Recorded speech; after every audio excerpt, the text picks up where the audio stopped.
What's the deal, fam? Welcome back to the channel, and I hope everybody's doing well. Now, this is the part 2 of the video from last week. As you know, my sponsor SubieBros sent me their sequential LED turn signal that I installed right here last week. And as you know, they actually have a white wire connecting to them from the video, which I've showed you, that I've tucked into the rear view mirrors. And that white wire, once you run that, you can actually attach it to your fuse box, connect it to a switch connection, and they can turn on as a DRL once you turn the ignition on. So today in the video, what I'm going to be doing, I'm going to be showing you how to do it, where to attach it, and to make it work. So let's go. All right, guys, in case I did not mention or I forgot to mention, take a look outside. I'm literally stuck in my cramped ass garage, and yes, guys, I gotta freaking clean up my tool bench over there. I got tools everywhere because usually I do most of my installs outside, but guess what? It's freaking pouring today. So now I will be inside the garage in a really cramped space showing you how to do this. So just bear with me. All right, guys, to get this party started, something good to do: disconnect the battery from the video last week. Pop out these bezels right here, the top and the bottom, because we're gonna have to, you're definitely gonna need it off, because we're gonna be taking this whole piece out. Then what we're gonna be doing is take a flathead screwdriver. Now, if you've seen here, there's a little tab. When you pry it out with a flathead, it reveals a Phillips head screwdriver. So there's one of them here, and there's one of them right here in the door. Now, once we're done with that, once you take it out, that'll free up the door. And what you have to do is from the bottom here, pry out that way, and then you'll be able to lift the door out. So let's go. Sliding a pry tool underneath the trim will also help loosen up those clips holding the trim to the door.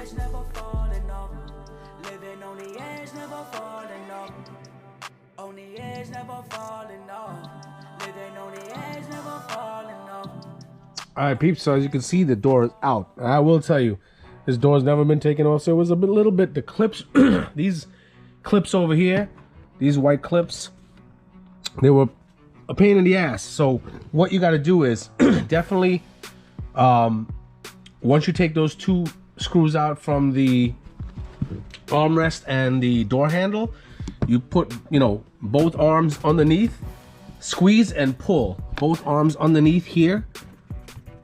When the door is on, squeeze and pull towards you with a decent amount of force. You're not going to break anything. The clips just need some jostling to get out because these things are freaking brand new. Remember, my car only has like 12K on it too. So nothing's been done to this car. So taking it out was a pain in the sack. But anyway, all I did, once I took it out, I unscrewed the door handle from here. This fuse over here is being a biatch and it doesn't want to come out. So you know what? I'm going to leave well enough alone because I'm going to probably break it. I'm going to just stand this door up right here in this cramped space because I really don't have to mess with it anyway. You know what I mean? So I'll just stand this up right here and just leave that bad boy alone. And now we're going to, what we got to do is pull this back right here. This plastic, take this plastic, pull it back real quick. And that's like fresh freaking like glue or whatever on it.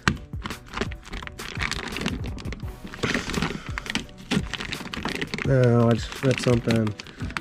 Okay, let's pull that back because when we're done, oh shit. Yep, when we're done, we gotta stick that shit back right there. So try not to, mess it up. This shit is weird, man. All right, let's leave that bad boy right there.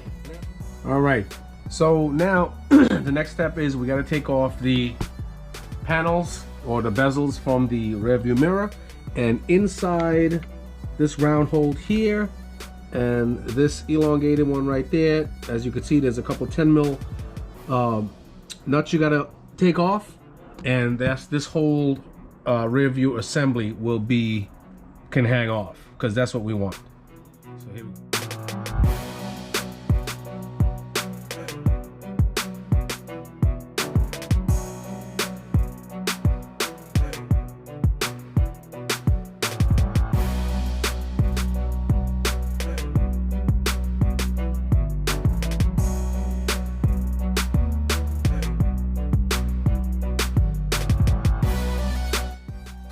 So what you want to do is take the rearview mirror out, just angle it just like that, put your fingers to the bottom, pull the bottom outward until you hear the pop, and then unhinge it from the top. Just look underneath and you'll see it.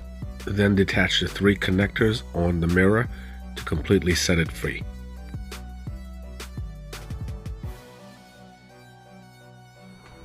Alright guys, so here you have, just put this mirror down.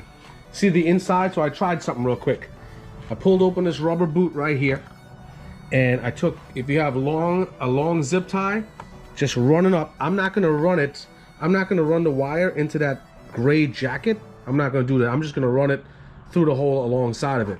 So you take a zip tie, run it through that hole in there, and look, it came out right. Damn, this freaking mirror is annoying. Came out right there. See the zip tie?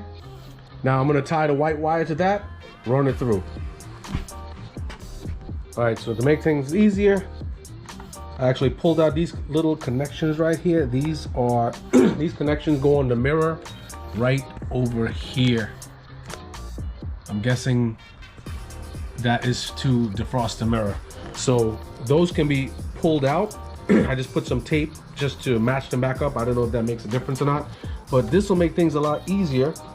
See the zip tie, see right there? I'm moving it, there you go.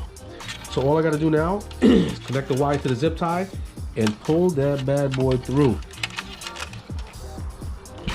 So let's do it.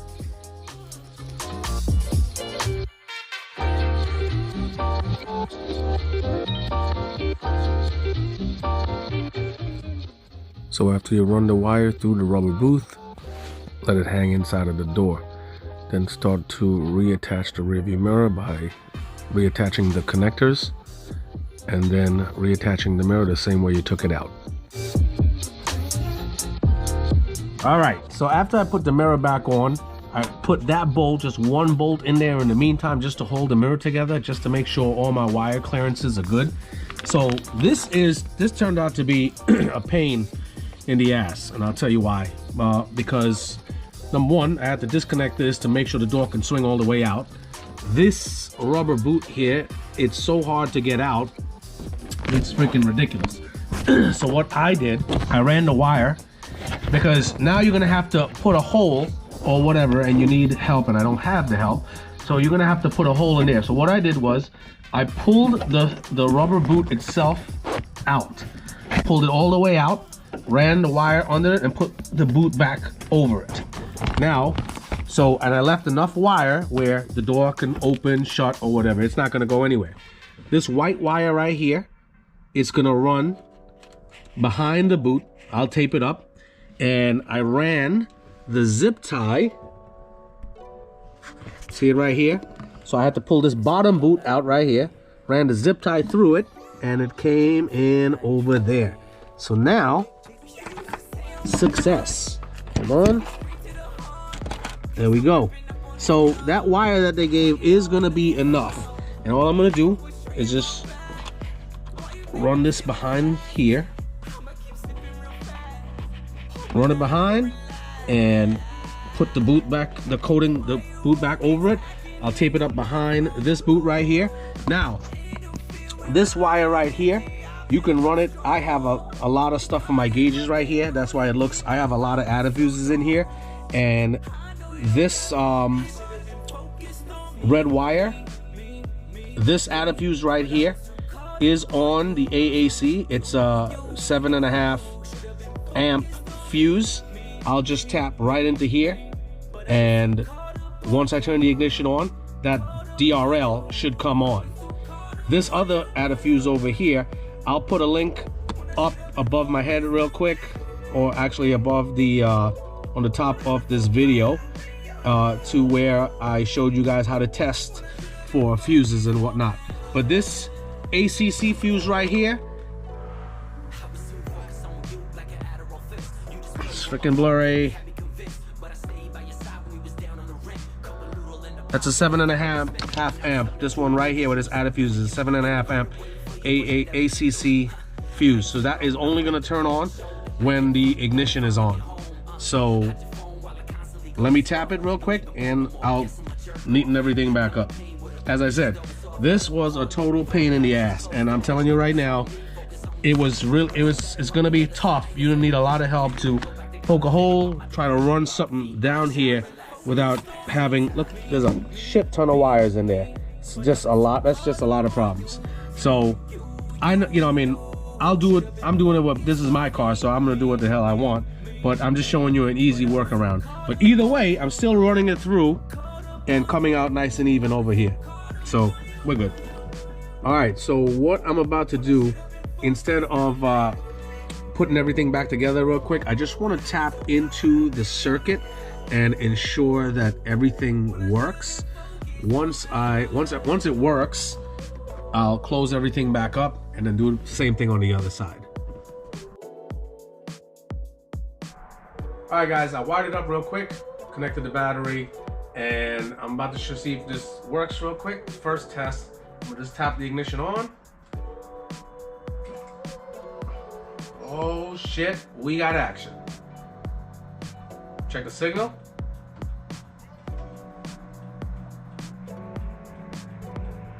Nice. Once you stop the signal, it should work, come back on. Ma'am, that's what I'm talking about. That's what I'm talking about. I literally had to dismantle the entire half of the car to get this shit to work. Definitely like and subscribe. You're welcome. So you reattach the rear view mirror. Double check the boots to make sure the wire is situated properly under the grommets.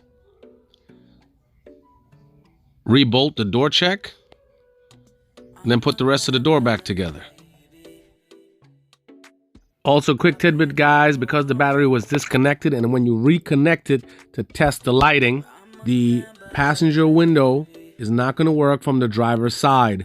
So you just have to do the reset procedures on the passenger window, turn the ignition on, press the window in the down position and hold it down, then pull it back up to the up position and hold it there for a couple seconds, and that should take care of the reset. Guys, pro tip, if you know you can't remember the way you take something off, take a picture before you take it off so you know the correct orientation to put it back on.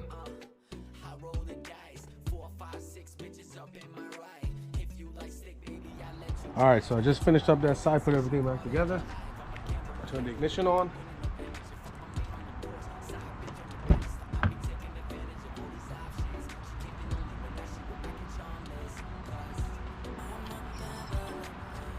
Nice, there we go. Once I hit the signal, takes precedence, shut the signal off. We got it running like, oh, that's dope. It's fucking dope. Works hand in hand. All right, now it's just time to do the other side. All right, guys, I shifted the car around. Now we're on the passenger side. Now, as I said,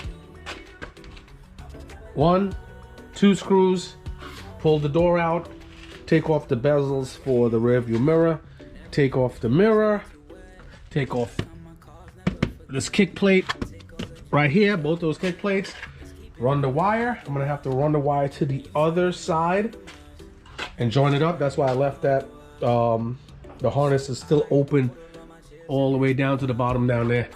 So, here we go.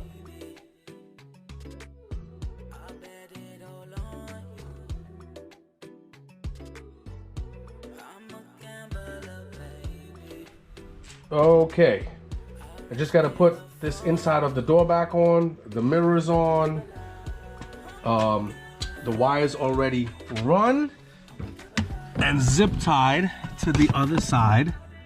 See that white wire over there? It's already zip tied across here, ran to the other side. So I just got to put this back on and join both wires before I tap into the fuse.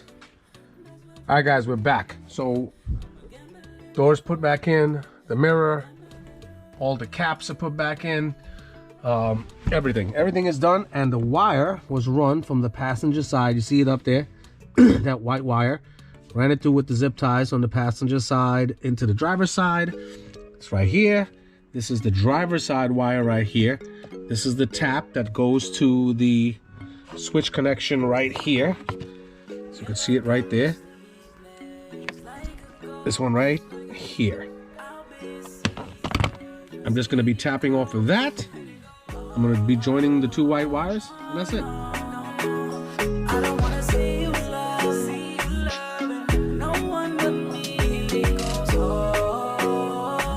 Alright guys, the wiring is finished. I just got to put the cover back on top of it, and that's it. What I'm going to do is I'm going to give the camera to my daughter, and what she's going to do is she's going to go in front of the car, and I shut all the lights off in the garage, and we're going to see if this shit works. We didn't even test it yet, so if it doesn't work, you guys could laugh at me. So it's getting late, so we're kind of in a rush too. So here we go. Alright people, this is the final test. Once I turn the ignition on, this is the first test, as I'm saying. So you should see 2 DRLs on the rear view mirrors. Here we go. Oh shit, lighten up the wall. Once I turn the ignition on in full, turn the signals on. The signal is going to strobe. Once the signal stops, the DRL will take over precedence. Here comes the driver's side. Driver's side turn signal. Perfect. Once I stop, DRLs take precedence.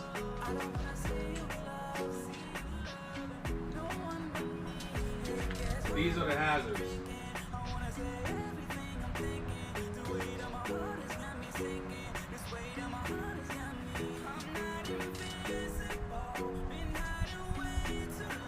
Look at those.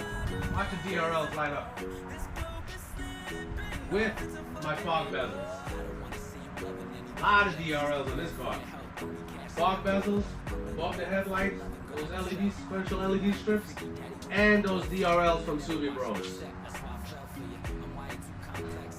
Wiring wasn't the pain, it's just the process to go through it, like taking off the rear view mirror and running it the whole night. That was BS, but other than that, it's a really, really good product and a super, super dope mod to do.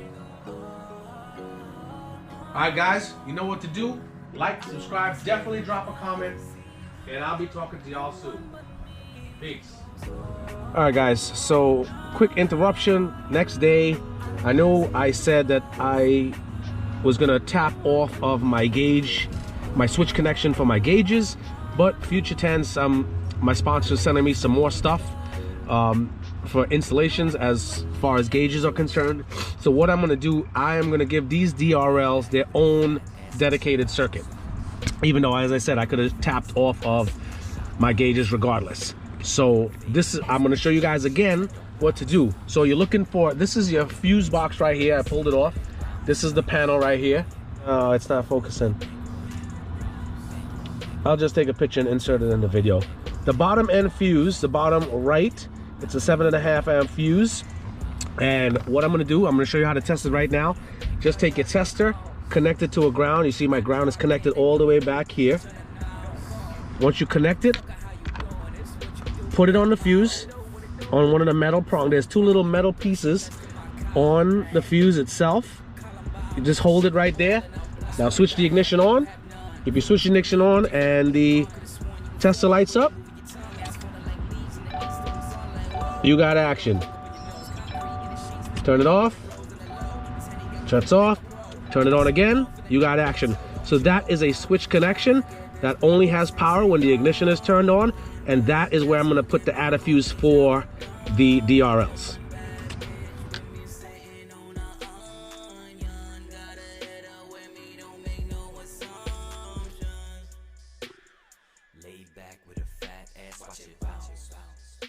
Alright guys, as you see here, this takes an ATM fuse. There's 2 fuses plugged in. The one to the bottom closest to the prongs is from the panel itself, and then the one to the top cannot be more than the amperage that the panel calls for. Once you insert both fuses into the adder fuse, join both of the white wires, insert it into the blue portion of the adder fuse, crimp it, plug the adder fuse into the circuit board, and there you have it. I'll talk to you guys soon. Peace.